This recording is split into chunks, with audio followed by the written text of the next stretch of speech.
శివమహాపురాణం రుద్ర సంహితను సృష్టికాండలో 13 చాప్టర్లో 21 శ్లోకాల నుంచి సర్వోత్తమైన ఆ శివ పూజ విధి విధానాన్ని ఎలా అయితే మహర్షులకి వాళ్ళకి బ్రహ్మ చెప్తున్నాడో అందులో భాగంగా ముందుగా స్నానం చేసి ఒక ప్రదేశాన్ని శుభ్రపరచుకుని అక్కడ ఆసనం మీద కూర్చోవాలి. కూర్చుని ముందుగా త్రిపుండ్రాలు ధరించి చెయ్యాలి అని చెప్పారు. జపస్తపస్తథాధానం త్రిపుండ్రాసత్ఫలం భవేత్ ఆభావే భస్మనస్తత్ర జలస్యాధి ప్రకీర్తితం. త్రిపుండ్రాలు ధారణ చేసిన తర్వాత జపం చేసిన, తపం చేసిన, దానాలు చేసిన అవన్నీ కూడా సఫలం అవుతాయి. అంటే దీనికి ధరించకుండా చేసిన దానికి, ధరించి ఉండి చేసిన దానికి ఏంటి తేడా అంటే, ఇప్పుడు ఎలా అయితే మనం చేసే ప్రతి కర్మ అది పాపమో పుణ్యమో ఏదో ఒకటి మనకి ఇచ్చేస్తూనే ఉంటుంది ప్రతిఫల రూపంలో. అయితే ఈ కర్మలు మళ్ళీ 3 రకాలుగా చేస్తాం. మాటలతో చేస్తూ ఉంటాం, వాక్కు ద్వారా, అలాగే చేతల శరీరం ద్వారా చేస్తాం, అలాగే మానసికంగా చేస్తూ ఉంటాం. ప్రతిదానికి ఒక ఫలితం ఉంటుంది. అంటే ఒక క్రతువు నేను చేస్తున్నానంటే మానసికంగా, వాచికంగా, శారీరకంగా 3 రకాలుగా చేస్తున్నాను. అయితే ఈ త్రిపుండ్రాల యొక్క సంపర్కం ద్వారా ఏమవుతుంది అంటే నాలో ఇక్కడ వికారాలు తొలగిపోతూ ఉంటాయి. అందుకని స్వల్పంగా చేసిన దీని సంపర్క కారణంగా చేసిన జపం ఏం చేస్తుంది అంటే నాకు ఫలితాన్ని ఇస్తుంది, పైగా ఎక్కువగా ఇస్తుంది. ఈ ధరించి చేసిన తపస్సు ద్వారా నాకేమొస్తుంది, ఫలితం నాకు ఎక్కువ వస్తుంది. అలాగే ఇది ధరించి ఇచ్చిన దానం ద్వారా నాకేమొస్తుంది, ఇంకా ఎక్కువ ఫలితం వస్తుంది, పైగా అక్కడ ఫలితం వచ్చి తీరుతుంది.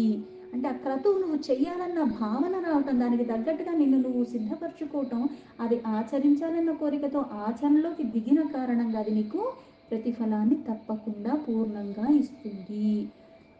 అందుకే ఆ భస్మాన్ని ధరించకుండా, త్రిపుండ్రాలు ధరించకుండా ఎవరైతే చేస్తారో అది సాధన. మళ్ళీ ధరించాలని అనుకోవటమే కాదు, దానికి తగ్గట్టుగా నన్ను నేను మలుచుకుంటూ ఉండాలి.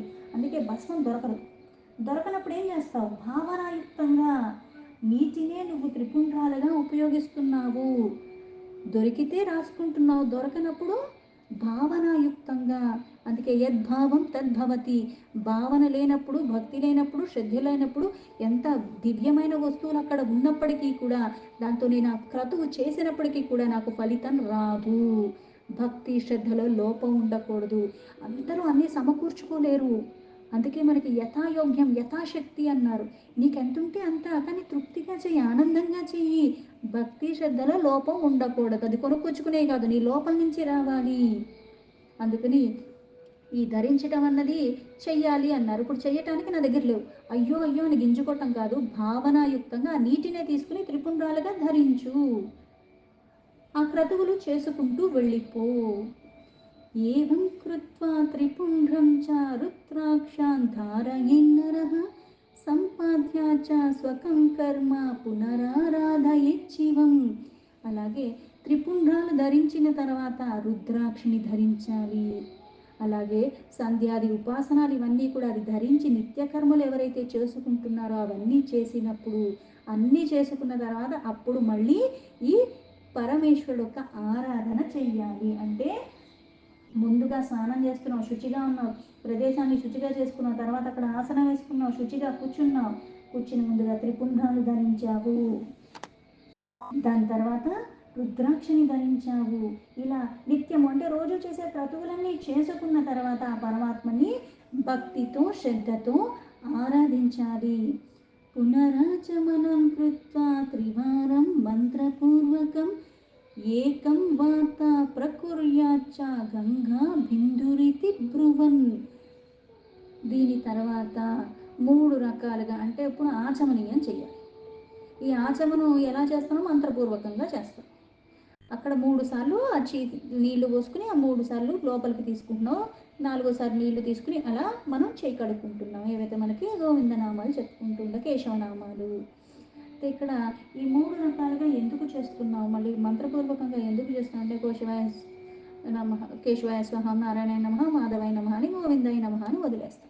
ఎందుకు ఈ 3 రకాలుగా అంటే మనం ఏది చేసినా అయితే 3 చేస్తున్నాము, మానసికంగా అలాగే శారీరకంగా వాక్కు రూపంలో ఇవన్నీ శుద్ధి చేసుకున్నాను భావనతో. అంతేగాని ఇంత తాగేసాను మంత్రపూర్వకంగా చెప్పేసుకున్నా అంటే భావన లేనప్పుడు నువ్వు క్రతువు చేస్తే ఎంత, మంత్రాన్ని ఉచ్చరిస్తే ఎంత, భావన అది ప్రధానము. అందుకే అందుకే ఇక్కడ 3 రకాలుగా, ఎందుకంటే నేను కర్మలు దీని ద్వారానే చేస్తున్నాను. కర్మల నుంచి ప్రతిఫలం కూడా దీని కర్మ కారణంగానే నాకు మళ్ళీ లభిస్తున్నాయి. కర్మలు చేసి కర్మ బంధనాల నుంచి నేను విడివడిపోవాలి అంటే ఈ 3 కూడా నా ఆధీనంలో ఉండాలి. నా ఆధీనంలో ఉంటూ నేను జితేంద్రుడినై మళ్ళీ ధర్మాన్ని ఎప్పుడూ విస్మరించకుండా ఉండాలి. అందుకే ఇక్కడ ఈ 3 రకాలుగా మంత్రాన్ని ఉచ్చరిస్తూ ఆచమనీయం చెయ్యాలి. ఆనందోదకం తథా తత్ర శివపూజాతమాహనే అన్యద్వస్తు చాత్యక్తి కించిత్తా శక్తి సమీపగం. దాని తర్వాత ఆ పూజ కోసము ఏవైతే అందరూ అన్నీ సమకూర్చుకోలేరు కదా, అందుకని మళ్ళీ ఏం చేస్తాం, ఎంత ఉంటే అంత శక్తి కొలది అన్నాన్ని నీటిని అన్నిటినీ కూడా సిద్ధపరచుకోవాలి. కావాల్సిన వస్తు సామగ్రిలన్నింటినీ కూడా శక్తి కొలది అన్నీ సమకూర్చు. అంటే పూజ చేసే ముందు ఏం చేయాలి, దానికి కావాల్సిన వస్తువులు ఏంటో తెలియాలి. అవి మళ్ళీ అన్నీ ఎంతైతే అంత అవన్నీ అక్కడ ముందుగా పెట్టుకోవాలి. అవన్నీ మన దగ్గర పెట్టుకుని అప్పుడు పూజ చేయాలి. అంతేగాని ఇక్కడ నేను కూర్చుని ఇప్పుడు కొట్టుకెళ్ళి తెచ్చుకోవాలన్నట్టుగా ఉండకూడదు. ముందుగా ఉండాలి. రేపు పూజ అంటే ముందు రోజు చూసుకో, దాన్ని 2 రోజులు ముందు చూసుకో. రోజు చేసే వాటికి రోజు పూజ దగ్గర కూర్చుని అయ్యో ఇప్పుడు ఇది లేదు అది లేదని కాదు. ముందుగా పాత్రను నిన్ను సిద్ధపరచుకుంటున్నావు, వస్తువులు కూడా సమకూర్చుకుంటున్నావు. ఎందుకంటే ఈ క్రతువుల ద్వారా, అందుకే విగ్రహారాధన అని ఎందుకు చెప్తారు, నిష్కామ స్థితికి నేను వెళ్ళాలంటే ఈ ఆరాధన నాకు ఉపయోగపడుతుంది. నేను సమద్భావంతో సమదృష్టితో ఉండేలాగా, పైగా ఈ సంపర్కం ద్వారా నాలో వికారాలు పోగొట్టుకుని నా వాసనలన్నీ కూడా నేను పోగొట్టుకుని స్థిరత్వాన్ని ప్రశాంతతని చేకూర్చుకుని జ్ఞానం వైపుగా నా పయనానికి ఇది ఆధారం అన్న భావనతో అందుకుని కావాల్సిన వస్తువులు తెలియాలి. దాన్ని మళ్ళీ అన్నీ ముందుగా సిద్ధపరుచుకుని అప్పుడు పూజ కూర్చుంటావు. అవన్నీ సిద్ధపరచుకుని ఎక్కడ పెడతావు, ఒక్కొక్కటి ఒక్క దగ్గర కదా, అవన్నీ తీసుకొచ్చుకొని నీ పక్కన పెట్టుకుంటావు. కృత్వాస్తేయం చ తత్రేవ ధైర్యమాస్తాయ వై పునః ఆర్ఘ్యపాత్రం తథా చైకం జలగంధాక్షతేర్యుతం. అయితే ఇక్కడ అన్నం దగ్గర నుంచి నీటి దగ్గర నుంచి ఆ పాత్రలన్నీ కూడా పెట్టుకోమని. ఏం చేయాలి పూజా సామాగ్రి అంటే, ఇప్పుడు పసుపు కుంకుమ ఇవన్నీ కావాలి, అలాగే పువ్వులు కావాలి, అలాగే ఒక పాత్రలో నీళ్లు పోస్తాం. మళ్ళీ ఆచమనానికి కావాల్సింది అలాగే ఇవన్నీ కావాలి, అలాగే గంధం కావాలి, అక్షింతలు కావాలి, ఆర్ఘ్య పాత్ర కావాలి, మళ్ళీ విడిగా ఇంకో పాత్ర ఒకటి ఉండాలి, అలాగే కలశ పాత్ర ఒకటి కావాలి. ఇట్లా ఎలా అయితే ఉన్నాయో ఆ నీటిని పెట్టుకోవటానికి ఒకటి, మళ్ళీ ఇవన్నీ సిద్ధపరచుకునే గంధ అక్షింతలు అన్నీ కూడా అక్కడ అన్నీ సమకూర్చుకుని ఉండాలి.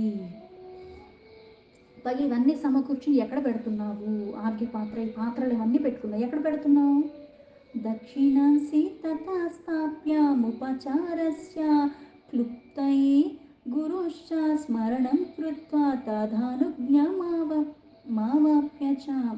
ఇవన్నీ ఎక్కడ పెడుతున్నావు, నీ కుడి చేతి వైపుగా పెట్టుకో. అంటే సాధారణంగా అందరూ కుడి చేతితోనే పూజ చేస్తారు.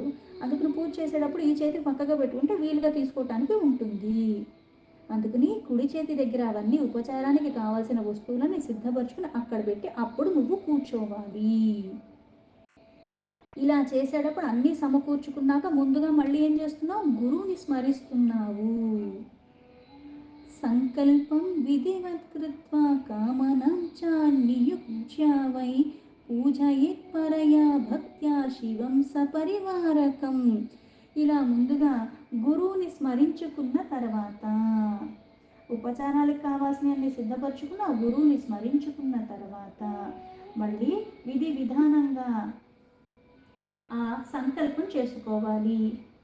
ఆ సంకల్పం చేసుకుని తన కోరిక ఏంటో అక్కడ చెప్పుకుంటూ ఆ భక్తి భావనతో, ఇప్పుడు మళ్ళీ పరమాత్మని ఎలా పూజిస్తున్నావు, సపరివార సమేతంగా ఆ పూజ చెయ్యాలి. ఆ సంకల్పం విధి విధానంగా చేసుకుంటున్నావు, ఆ భక్తితో పరివార సహితంగా పరమాత్మను పూజించుకోవాలి. ముద్రామేకాం ప్రదశ్యేవ పూజయేత్ విఘ్నహారకం సింధురాధి పదార్థేశ్చ సిద్ధి బుద్ధి సమన్వితం. సంకల్పం చెప్పుకునేటప్పుడు కూడా మనం ప్రతి ఒక్క వ్రతానికి చెప్పుకున్నప్పుడు విశేషంగా సంకల్పం చెప్పుకుంటాం. పైగా దాని ముందు రోజు కూడా సంకల్పం చెప్పుకుంటాం. అంటే ఎట్లాంటి విఘ్నాలు రాకుండా ఆ కార్యక్రమం ఏదైతే అనుకుంటున్నామో, దేనికోసం అయితే చేస్తున్నామో అది సరిగ్గా జరగాలి. పైగా ఇక్కడ సంకల్పం చెప్పేటప్పుడు కూడా విశేషంగా ఏం చెప్తాం అయితే మనం అంటే మొత్తం భూమండలం దగ్గర నుంచి తీసుకుని ఇందులోంచి మళ్ళీ ఇక్కడ ఈ ఖండంలో ఉన్నాను ఈ ఖండంలోంచి మళ్ళీ ఇక్కడ అని అందులో మళ్ళీ విశేషంగా ఇవన్నీ చెప్పుకుంటూ వచ్చి మళ్ళీ వర్తమాన ఇప్పుడు వ్యవహారిక సంవత్సరం ఏముంది, అలాగే ఇది ఏ ఆయనము, అలాగే ఏ ఋతువు నడుస్తుంది, ఏ మాసం నడుస్తుంది, ఏ పక్షం నడుస్తుంది, ఏ తిథి నడుస్తుంది అన్నీ చెప్పుకున్న తర్వాత శుభ నక్షత్రాన్ని, శుభయోగమని, శుభకరణమని అన్ని విశేషాలతో విశిష్టాలతో పలానా నామంతో పలానా గోత్రంతో మళ్ళీ నా సత్కుటుంబంగా చేస్తున్నాను ఇవన్నీ మనం కూడా చెప్పుకుంటాం. పైగా ఇవన్నీ చెప్పకుండా చేస్తే ఏమవుతుంది, చెప్పి చేస్తే ఏం లాభం వస్తుంది, ఎందుకు చెప్పాలి అంటే నేను ఇక్కడ కాకుండా ఎక్కడన్నా పుట్టచ్చు కదా, నన్ను ఇక్కడ ఎందుకు పుట్టించాడు, ఈ ఇంట్లోనే ఎందుకు పుట్టించాడు, ఈ ప్రదేశంలోనే ఎందుకు పుట్టించాడు, ప్రతిదానికి ఒక కారణం ఉంది. ఆ కారణం నాకు అర్థం కాకపోవచ్చు. అందుకని ఇప్పుడు నాకెవరన్నా ఏదైనా ఉత్తరం పంపించాలంటే నా ఇంటికే పంపించాలి, నేను ఎక్కడున్నాను అక్కడికి పంపించాలి. ఎక్కడికో పంపించేసి నేను నీకు వేసానంటే నాకెందుకు వస్తుంది, నాకు రాదు. పైగా పరమాత్మకి సర్వంతర్యామి సర్వము ఉన్నాను, నేను ఇక్కడ ఉన్నాను నేను చెప్పాలా, నేను ఇక్కడ ఉన్నా అని తెలియదా, నన్ను చూడలేదా, నన్ను ఇక్కడ పెట్టిందే పరమాత్మ కదా. నేను చెప్పుకోవటం ఏంటి అంటే ఇక్కడ నేను ఎలా ఉన్నానని నన్ను నేను అర్థం చేసుకునే ప్రయత్నాన్ని చేస్తూ విన్నవించుకోవటం, అంతేగాని పరమాత్మకి తెలియదని కాదు. అంటే నాకు ఈ స్థితికి కారణం ఎవరు, నా కర్మలు. పైగా అనుగ్రహించింది ఎవరు, నువ్విచ్చావు అన్న భావంతో, అది సంకల్పం. అందుకే మళ్ళీ ఆ భక్తి భావంతో పరివార సహితంగా ఆ పరమాత్మని ఎప్పుడూ పూజించుకోవాలి. అలాగే ముద్రలు అంటారు. ముద్రామేకం ప్రదశ్యేవ పూజయేత్ విఘ్నహారకం సింధూరాది పదార్థేశ్చ సిద్ధి బుద్ధి సమన్వితం. ఇక్కడ ముద్రలతో చూపించుకుని ఎలా అయితే మనకి వినాయకుడికి ఒక ముద్ర ఉంటుంది, ఇలాగా ముద్రల సహితంగా ఆ పూజ విధి విధానాలు చేస్తారు. అయితే ఈ ఉపచారాలు ఒక్కొక్కటి చేయటం ద్వారా, అలాగే ముందుగా ఏం చేస్తాము, ఆ సింధూరాన్ని చూపించి ఆ ఉపచారాల ద్వారా మనము గ్రహించాలి. ఎందుకు ఇది సిద్ధి బుద్ధి సహితంగా, సిద్ధి పొందాలంటే బుద్ధి బాగుండాలి, ఈ రెండు బాగుండాలి అంటే నా జ్ఞానేంద్రియాలు కర్మేంద్రియాలు నా మనస్సు చిత్తము అన్నీ కూడా నా ఆధీనంలో ఉండి నేను ధర్మాన్ని పట్టుకుని ఉండాలి. అంతరంగికంగా బాహ్యంగా కూడా నేను అంతలాగా వికారాల రహితంగా ఉండి పరమశాంతంగా ఉండి నిష్కామంగా నా క్రతువుని చేసుకోవాలి. అందుకని ముందుగా ఇవన్నీ ప్రసాదించేవాడు, విఘ్నాలు హరించేవాడు ఎవరు అంటే ఆ గణనాయకుడు. అందుకని ముందుగా వినాయకుడిని, అందుకే ముందుగా పరివార సహితంగా, అందుకే మనం ఏ పూజ చేసినా సరే, ఆ శుభకార్యం కావచ్చు ఏదన్నా కావచ్చు, నిత్యం చేసే క్రతువుల్లో కూడా ముందుగా వినాయకుడు ఒక మంత్రాన్ని చదువుకుంటాం. గణాధిపతి అయిన గణనాయకుడు సకల విజ్ఞాన్ని కూడా తొలగించి ఆ క్రతువు అలాగే నేను చేసే ఉపచారాలతో నాకు సిద్ధి బుద్ధి కూడా ఇంకా వృద్ధి చెందేలాగా విఘ్నాలన్నీ కూడా హరింపచేసేవాడు. లక్షలాభాయుతం తత్ర పూజయిత్వా నమిత్ పునః చతుర్థ్యాఖ్యంతేర్నామపదేర్నామాంత్యేహ ప్రణవాదిభిః. అయితే ఇక్కడ వినాయకుడిని పూజ చేయాలి. ఎలా చేస్తున్నావు అంటే ఒక లక్ష్యము ఒక లాభం కోసం నువ్వు పూజ చేస్తున్నావు. అందుకని ఆయన్ని ఎలా ఉచ్చరిస్తున్నావు, ముందుగా ఏమో ఓంకారాన్ని పెడుతున్నావు, ప్రణవాన్ని చివరినేమో నమః అని పెడుతున్నావు.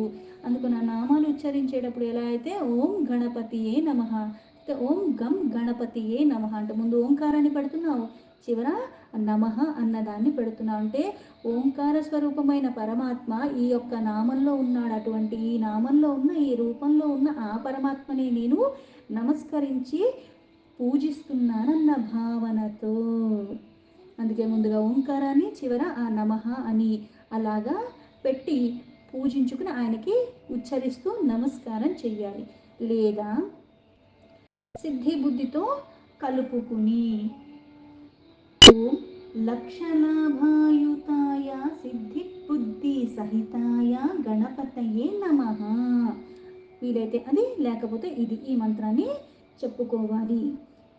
క్షమాప్యేనాం తథా దేవం భ్రాత్రా చైవ సమన్వితం పూజయేత్ పరయా భక్త్యా నమస్కుర్యాత్ పునః పునః.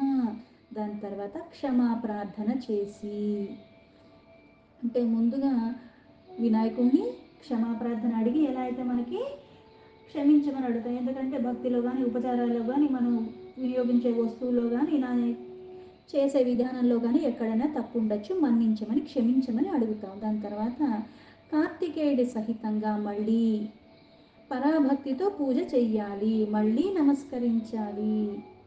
ద్వారపాలం సదాధారి తిష్టంతం చ మహోదరం పూజయిత్వా తతః పశ్చాత్ పూజయేత్ గిరిజాం సతిం. ఇక్కడ ఒక్కొక్క క్రమం చెప్పారు. ముందుగా వినాయకుడిని చేస్తున్నావు, తర్వాత కుమారస్వామిని చేస్తున్నావు, తర్వాత ఇప్పుడు ద్వారపాలకుల్ని చేస్తున్నావు. ఆ ద్వారపాలకుని చేసిన తర్వాత అటు సతీదేవిని, సాధ్వి అయిన గిరిజాదేవిని ఇద్దరిని అలాగే సతీ ఉమాదేవి ఇద్దరిని కూడా పూజిస్తున్నావు. ఆవిడే ఈవిడ, మళ్ళీ ఇద్దరు ఎందుకంటే అది నువ్వే ఇది నువ్వే అన్న భావనతో. చందనేహ కుంకుమైశ్చైవ ధూపైర్దీపైరనేకశః నైవేద్యైర్వివిధైశ్చైవ పూజయిత్వా తతః శివం. తర్వాత ఏవైతే చందనము, కుంకుమ, ధూపం, దీపం ఇలా అన్ని ఉపచారాలతో అన్ని రకాల నైవేద్యాలు నివేదనతో ఆ పరమేశ్వరుడికి ఇక్కడ పరివార సహితంగా నమస్కారం చెయ్యాలి. అప్పుడు సాధకుడు పరమాత్మ యొక్క సామీప్యంలో ఉంటాడు. నమస్కృత్య పునస్తత్ర గచ్చేచ్చ శివ సన్నిధౌ యది గేహే పార్థివిం వా హైమీ వా రాజతిం తథా. యథా సంభవ అంటే ఏదైతే మనకి లభిస్తుందో, ఏదైతే నాకు శక్తి ఉందో. అంటే ఇప్పుడు పూజ చేయాలంటే విగ్రహం కావాలి కదా, అది మట్టిది, నాకు శక్తి లేదంటే మట్టిది, లేదా బంగారంది, లేదా వెండిది, లేకపోతే ఏదో ఒకటి ఇత్తడి కావచ్చు, లేకపోతే ఏదైనా సరే ధాతువుల్లో ఏదైనా సరే అటువంటి దాన్ని వినియోగించుకోవాలి పూజకి యథాశక్తి. దాతుర్జన్యాం తదేవాన్యాం పారధాం వా ప్రకల్పయే నమస్కృత్య పునస్తాం చ పూజయేత్ భక్తి తత్పరః తస్యాం తు పూజితాయాం వై సర్వే స్యుః పూజితాస్తథా స్థాపయేచ్చ మృదాలింగం విధాయ విధిపూర్వకం. ఇప్పుడు యథాశక్తి నాకు ఏదైతే శక్తి ఉందో అది సాధ్యమైన వాళ్ళు సాధ్యమైంది, అంతేగాని ఇదే పెట్టాలి అదే పెట్టాలని చెప్పరు. పైగా శక్తి ఉండి సాధ్యమై కూడా మళ్ళీ దీనికోసమని వెళ్ళకూడదు. ఏది మనకి అర్హత ఉందో, పాత్రత ఉందో, ఎంతైతే మనం ఆర్థికంగా బాగున్నో దానికి తగ్గట్టుగా చెయ్యాల్సిందే. అందుకుని ఆ పరమాత్మ యొక్క ప్రతిమని తీసుకుని మళ్ళీ దానికి భక్తిపూర్వకంగా నమస్కరించుకుని శ్రద్ధతో ఆ పూజకి చేసుకోవాలి, అప్పుడు పూజించుకోవాలి. అంటే ప్రతిదీ కూడా ఎక్కడ ఆ భక్తిలో కానీ శ్రద్ధలో కానీ లోపం లేకుండా. ఇక్కడ మళ్ళీ ఆ పరమాత్మను పూజిస్తున్నావు అంటే సకల దేవతల్ని పూజిస్తున్నట్టే లెక్క. సర్వము పరమాత్మమయమైనప్పుడు అన్ని పరమాత్మ, దేన్ని చూసినా పరమాత్మ అన్న భావన కావాలి. దేన్ని అయితే అన్నిటినీ మూలమైన వాడు, అన్నిటిలో ఉంటున్నవాడు, అన్నిటికీ ఆధారమైన వాడు, ఆయన్ని నేను పూజిస్తే సర్వాన్ని పూజించాను. అంతేగాని ఈ దేవుడు ఎక్కువ ఈ దేవుడు తక్కువ, నేను ఈయన్ని పూజిస్తాను ఆయన్ని పూజించను అంటున్నావు అంటే నాకు ఆ పరమాత్మ తత్వం అర్థం కాలేదు, నేను ఇంకా అజ్ఞానంలో ఉన్నా అన్న వాస్తవాన్ని గ్రహించాలి. ఏ నామానన్నా తీసుకో, ఏ రూపాన్నన్నా తీసుకో, ఏ విగ్రహాన్నన్నా తీసుకో. ఇప్పుడు శివలింగం అంటేనే ఎక్కడికి వెళ్ళిపోయావు అంటే నిరాకారకి ప్రతీకైన పరమాత్మ. సాకారంగా ఉన్నది ఆయనే, నిరాకారంగా ఉన్నది ఆయన, దీనికన్నా ఉన్నతమైనది. ఒకేసారి నిరాకార స్థితికి నేను పూజించలేను. క్రమేణా క్రమేణా ఎలా అయితే సకామ నుంచి నిష్కామ, ధర్మబద్ధమైన కోరిక నుంచి కోరిక లేని స్థితికి నేను ఎలా వెళ్ళాలో అలాగే ఈ క్రతువు కూడా. అందుకుని అక్కడ పరమాత్మని భక్తితో పూజించావు అంటే, ఆయనకి నమస్కరించావు అంటే, శివుణ్ణి పూజించావు అంటే, పరమేశ్వరుని అంటే అర్థం ఏంటి అంటే సకల దేవతల పూజ నువ్వు చేసినట్టి విధి విధానంగా. అందుకే భక్తి శ్రద్ధ అని చెప్పారు. కర్తవ్యం సర్వతా తత్ర నియమాః స్వగృహే స్థితేః ప్రాణప్రతిష్ఠాం కుర్వీత భూతశుద్ధిం విధాయ చ. ఆ లింగాన్ని తీసుకొచ్చి విధి విధానంగా దాన్ని స్థాపన చేయాలి, ప్రాణ ప్రతిష్టాపన అంటారు ఇంట్లో. అలాగే స్థాపనకి సంబంధించినన్ని కూడా నియమాలు ఎప్పుడూ కూడా ఉల్లంఘించకుండా దాన్ని మనము ఆచరించాలి. అందుకే ఏం చేస్తారు, అక్కడ భూత శుద్ధి చేసిన తర్వాత ప్రాణ ప్రతిష్టాపన అన్నది చేస్తారు. దీంతో శివమహాపురాణం రుద్ర సంహితలో సృష్టికాండలో 13th చాప్టర్లో 36 శ్లోక సంపూర్ణం.